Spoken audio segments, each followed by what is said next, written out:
World premiere. Now announcing extraction shooters, Souls-likes, MMOs, Battle Royals, Hoyoverse, more Souls-likes, more Hoyoverse variants, and guess what?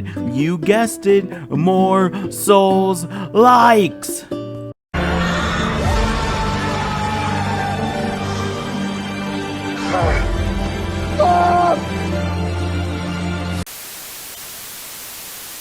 The future of gaming is here, a whole week of games for the next few years to come, and sadly, this whole week of gaming stuff just looks somewhat bleak. There were many sequels with some shocking surprises and just a lot of slop and rinse and repeat games that are just super bland. I will be doing my very first slop counter for 2025 for this gaming video and into the future of gaming showcases, so let's get right into that before the few good things I have to say about this gaming week. Now let's get into the slop first, and let's start with... Just toilet? Toilet? Yeah, I just need to pee. How badly? Just normal. Bad. Hey, just go behind this bush, I'll wait. I can run away. Pee shy. No. Yeah, no, you don't want me watching. You can watch. In baby steps, all you have to do is carefully place one foot in front of the other, which is easier said than done. What the fuck is this? No, seriously, what the fuck is this slop? This looks like another Twitch game slop that streamers will be jumping with Soy Jack Joy about and making rage compilations and screeching like a retard with a drool bag underneath their chins. I don't even really want to go into it much, so let's move on from this game. And oh boy, more sim games, more walking, but this time climbing. And not like the Just Dance game of fun mechanical, climbing and, swinging from ropes. Sim climbing, movie climbing. This looks like, typical cinematic slop. And on to another game, a new Thief. But it's VR. Oh boy, VR again. Joy, but the worst thing about this is Garrett. And Garrett is not the main character of Thief anymore in this game. He's the teacher talking to this new character through her ear, through this jewel, and of course it's a female. Very agenda driven. And we got more movie slop happens throughout this event, such as, Tides of Tomorrow and the Swords of the Sea. And Ghost of Yote showed up for a few seconds and left pretty quick with nothing to show. Also, guess what showed up? More Souls-like games. And more Souls-like games. Oh boy, this Summer Game Fest and the week of game shows was filled to the fucking brim with Souls-likes. As well as more agenda-pushing bullshit showed up with Sweet Baby Inc. and Black Rock whatever with that new Wu-Tang game. Along with more Don't Nod slop, which you'd think they'd learn from the multiple past failures of why it does not work, but I guess this continues. Not just Souls-like and Baby Ink slop this week of gaming, we have Hoyoverse variants and such. There's just an overabundance of bad games this week that just look bland, copy-paste, and gotcha mobile game looking. Escape the turd burger of late-stage capitalism, bid hip-hop Satan. Oh, ha, don't worry, he's a fascist. Holy Redditor dialogue, what the hell is this soy shit? Oh, let's skip this. There was just so much garbage when you add up and compare it to the good of this week's gaming showcases. The worst part of this week was the Xbox showcase, showing us an interesting looking game at the end. Your years of service have shown you the importance of our work. Here.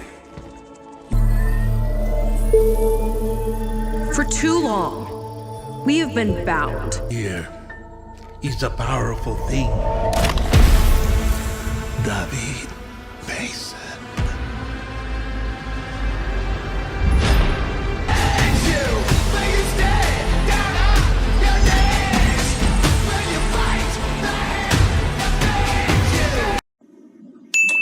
We do not care.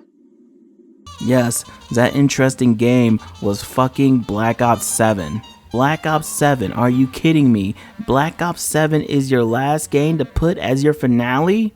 I bet they're smirking deviously as if they did something wild and special, but all they did was show us a huge pile of shit and put it on our plate and told us to chow down. The Xbox showcase was the worst because not only did we see a bunch of nothing and disappointment, they once again did not show Fable. They can hide Perfect Dark Reboot from the world for all I care though. I don't want to see that chiseled 90s action star man jaw that could cut open a bank vault ever again. Now that we're done with all that slop, let's get into some shockers. You know, the big news, the big highlights of Summer Games Fest, State of Play, and Xbox's showcase. And let's start with the biggest news of the Summer Games Fest, Resident Evil 9 Requiem. The next mainline game in the franchise, and it starts off with us knowing it's a Capcom game, by the look of it, but not fully knowing what's happening. This woman called Grace Ashcroft, who looks to be the main character, and apparently alongside Leon, but Grace is shown to be an FBI agent looking into mysterious deaths. We soon find out it's the daughter of Alyssa Ashcroft, you know, from Resident Evil Outbreak, those who know.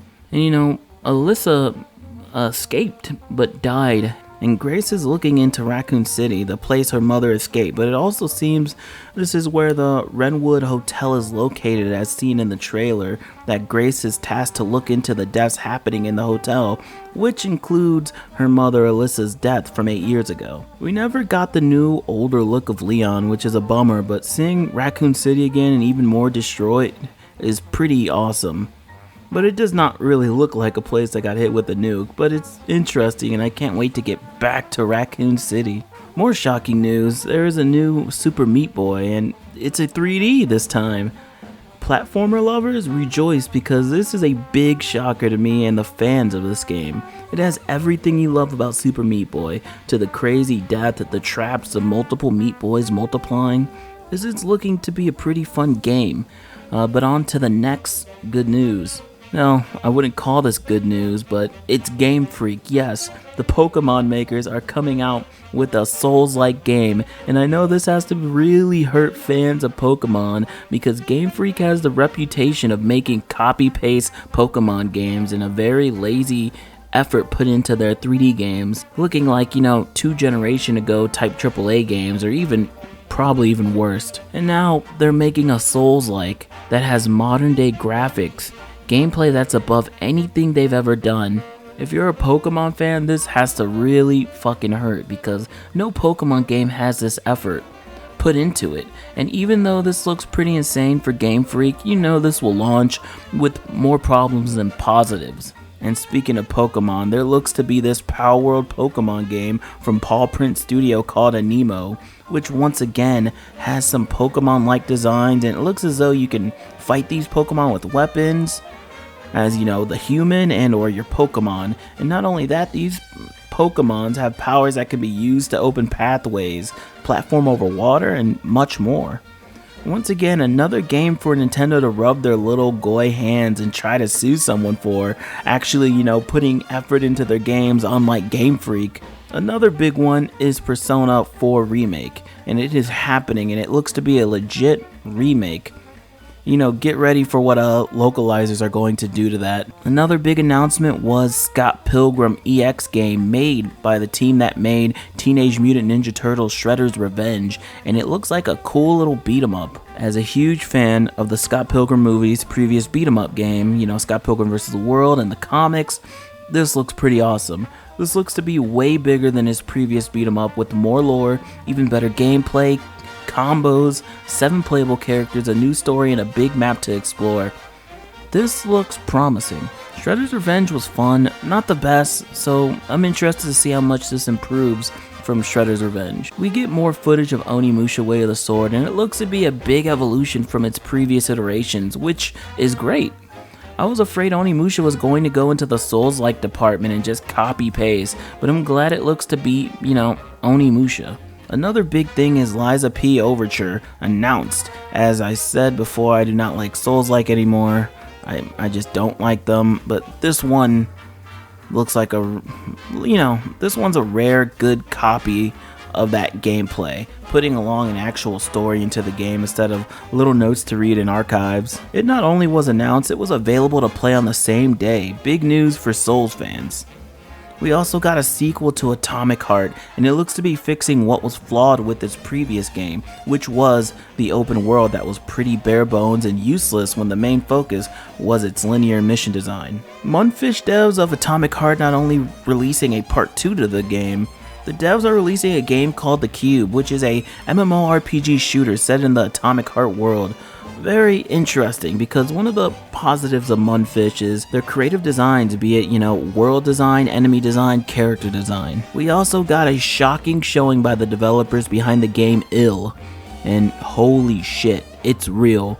For years now, the world thought this Ill game was just a tech demo and concept art for those video games you see on YouTube that never release. But it's here, and it's an actual game. And though I don't think this game will be anything impressive from a gameplay standpoint, this game really shows that missing element in horror games for years, perhaps, decades. An actual horror element. This game looks legit creepy, messed up. And from the little, I don't know what you should say, those little YouTube shorts of Ill that were like a minute long, 30 seconds long, it had some weird shit. Some freaky and some weird shit that'll freak you out, from the monster designs, to the little baby monsters in the trailer. Reminded me of something from Condemned 2.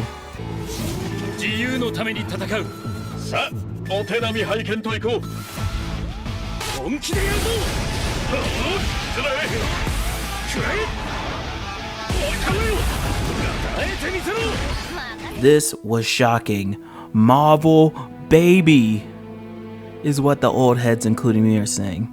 A new Marvel game by Arc System, and it's not a 1v1, not a 2v2, not even a 3v3, but a 4v4 tag game. It has a good-ass design to most characters from the trailer, with Iron Man looking like a Japanese Power Ranger, Super Sentai, along with the second Ghost Rider showing off his chain sickle and dope sleek black Hell Charger, which looks to be his special main ability.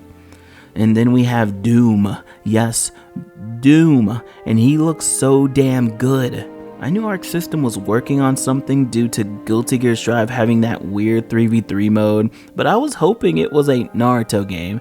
But it's a Marvel game, which is just shocking. Something, Capcom you thought would be doing. The only flaw from the game trailer was really Kamala Khan, but I'm guessing Marvel held a gun to their head and forced them to put her in it. Yes, this is Kamala Khan hate. She sucks. Her comic has been canceled multiple times, she has died in the comic, she really does not sell, so this just seems to be Marvel trying to PR their way into everything and anything to make this character mainstream, because like I said, this is a PR character and nothing more. Okay, let's see what's next. Wait a minute. It's Pragmata! Holy shit! We haven't seen this game since 2020! Finally! Oh, wait. That's it? That's all we get for 5 years?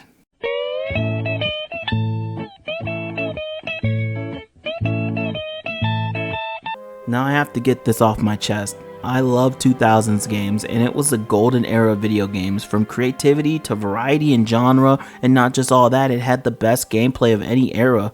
It was so good, we even had good movie tie-in games, like King Kong, Percy Jackson's King Kong, the Lord of the Ring games, Wolverine Origins, to Spider-Man 2, The Thing, The Warriors, GoldenEye, yeah, even Scarface. They were not all good. There were a lot of bad movie tie-ins, but the fact we don't even get that level of creativity or fun anymore from modern games is a showing sign of the times. Instead, please buy these Call of Duty, Jay and Silent Bob skins or Fortnite skins. Please watch this 40-minute cutscene while we put you on a on-rails gameplay sequence of no freedom instead of making something of fun.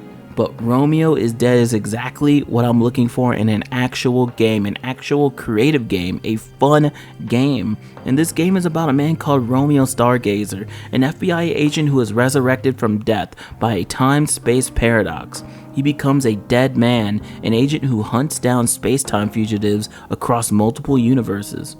while also searching for his missing girlfriend Juliet.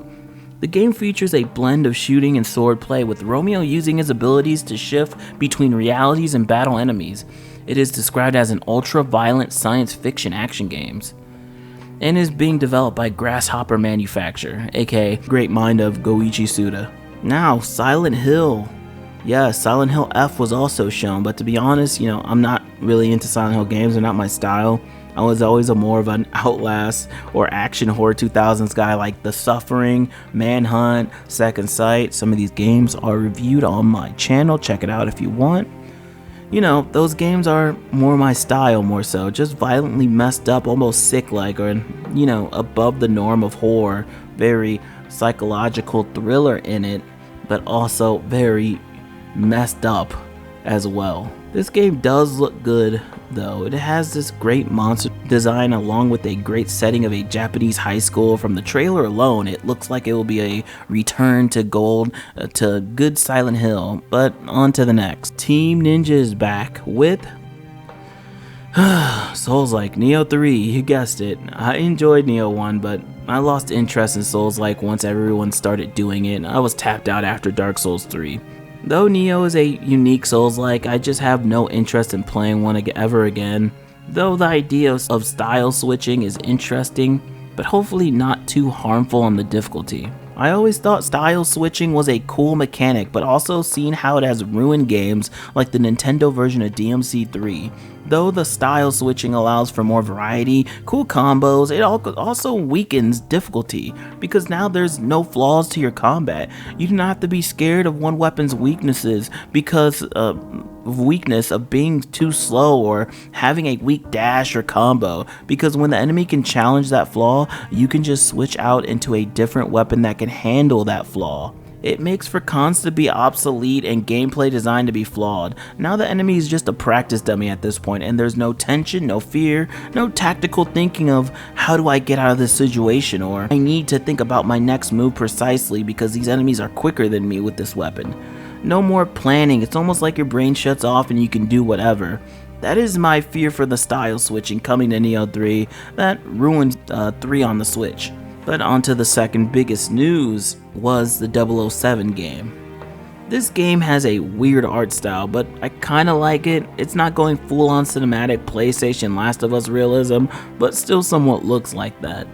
But it also is made by the Hitman team, so this is going to be badass. It looks as though you play as a young James Bond, and the gameplay shows that Hitman stealth, but also that action-packed 007 gameplay, along with a nightclub scene that gives me flashbacks of the GoldenEye Wii game when, you go to the nightclub scene and Daft Punk is there, which has been burnt into my memory since I was a kid. This looks like good hype. It has a great team behind it, and I can't wait. But we also got some nice ones like Astrobot DLC and Sea of Remnants, which looks good but looks a bit overly ambitious, which can be bad, but it has my interest. And also Xbox's showcase announced a huge news of its first ever Xbox handheld. And yes, this is big news for a company that everyone thought Xbox was dying. It's losing. Everyone made an excuse, Twitter hands. Dramatic people like little drama queens. Everyone thought Xbox was dying, but it looks as though they're releasing a ROG Ally Xbox handheld. And this handheld has two variants, the ROG Ally X, the ROG Xbox Ally X, and ROG Xbox Ally, which is technically the Series S, which they should have just called the ROG Xbox Ally S. But anyways, the Xbox handheld looks to have not only a whole Xbox UI within it, it has Steam along with Epic Games, GOG, and others.